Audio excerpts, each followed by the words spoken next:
The Thunder is back home in OKC with 6 straight home games, the longest homestand of the season. And it starts tonight with the Houston Rockets. But more importantly, I've got Cason Wallace here alongside me, and he just turned 21 years old. So, Cason, first of all, happy birthday, and congratulations on not having to sing the happy birthdays around here anymore. Thank you. That's a big accomplishment, you know. No, it's fun. Turning 21 was big. Yeah, I mean, 21 years old, yet you have really solidified in terms of just an identity in this league already. How does that feel to be so young and yet clearly have a good understanding of what you're able to accomplish out there on the floor? There's so many young guys in your position who aren't really quite sure what they are on the NBA court yet. Right. Like you said, I'm pretty not established, but I'm well known in the league. So being able to have a good foundation at a young age is very helpful. And the amazing thing is you have such a long runway and so many areas in which you're capable of making big strides and improving. There's no ceiling on your game. Tell me about maybe what goes in as you turn from 20 to 21 into your thinking of what you can be as a player. Like you said, no ceiling. I mean, it's going to be the mindset as long as I'm on the court. Just trying to figure out how I can improve my game each and every year. That's how this group approaches things as well.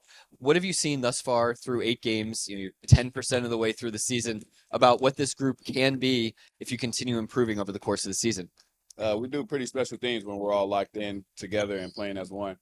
We're going to see how we can get the car back on the road after this loss. So this is our first challenge after a loss. Yeah, you mentioned just the loss out in Denver. 2-point game. You guys gave yourselves a great chance down the stretch. But all last season, you talked about being an uncommon team. What were you able to do in terms of an uncommon approach to losses last year that you need to carry over again this year?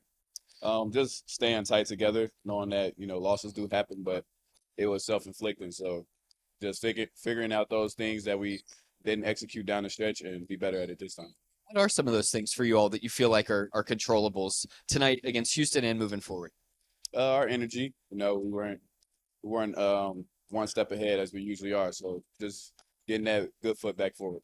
And Mark Daignault mentioned transition defense. That's been something you guys have been amazing at for years now. Against this Houston team, what's critical with the way that they try to push tempo and push pace? Just like every team in the league, try to get points in transition. So that's something that we emphasize every day, and we'll have to get back to that. Cason, good luck out there tonight against Houston. Happy birthday once again, and enjoy being out there in front of these Paycom Center fans. Thank you. That's Cason Wallace. I'm Nick Gallo, and this is Thunder Basketball. As you look at this Rockets team, just what stands out about them? What's going to be key for you guys going into this game tonight? I think biggest thing, they're really talented, so we always try and take that into account. The NBA, anybody can beat anybody. And I think just offensive rebounding. I think they're number 1 in the NBA right now in it, so definitely kind of holding them to one shot will be big for us tonight. And you guys played your first clutch game of the season against Denver. Just what were some of the takeaways from that experience the other night? It was great. We love situations like that where we can learn and get better. That's when a lot of the games, really matter. And towards the end of the year, when the games and the standings get closer and closer, a lot of those games are going to come down to it. So it was good that we had that experience.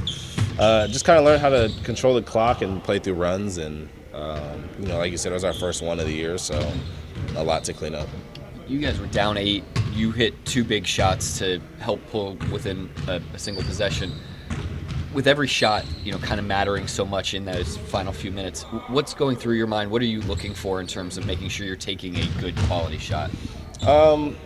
It's a hard balance between trying to figure out what's, like what you said, the best shot is, and also trusting the work and the shots that I've been shooting since I've been in the NBA. So there is like a fine line with that. I think a lot of it determines just playing off instinct and what the coaches are drawing up and what the defense gives you.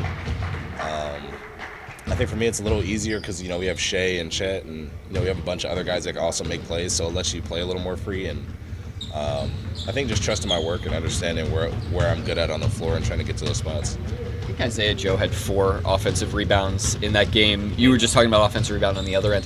How can that be maybe a threat for you all as well, just flying in at the elbows and doing those things? The same way that they can offensive rebound is the same way we can. And and I mean that like figuratively. Sure. You know, our size is probably a little different, but I think it just puts pressure on the other team to have to guard us that way too, and you know, it's another opportunity for us to get extra shots and extra points. What's that like when he, the lightest guy on the floor is flying in and making those plays? He gets lucky. No, I mean, it just kind of sets the tone for everybody else. Obviously, if Zay can do it, it doesn't stop any of us from doing it. And, I think it kind of works to his advantage a little bit because you don't expect him to go, and Zay's sneaky athletic, so I think he's more than capable of getting a lot of those, and a lot of rebounds fall within the elbow and kind of that range, so that's usually where we're at. You guys are going to be here for a while, 6-game homestand. What are some of the benefits of that? We don't have to travel. I get to sleep in my own bed. Get to see the crowd.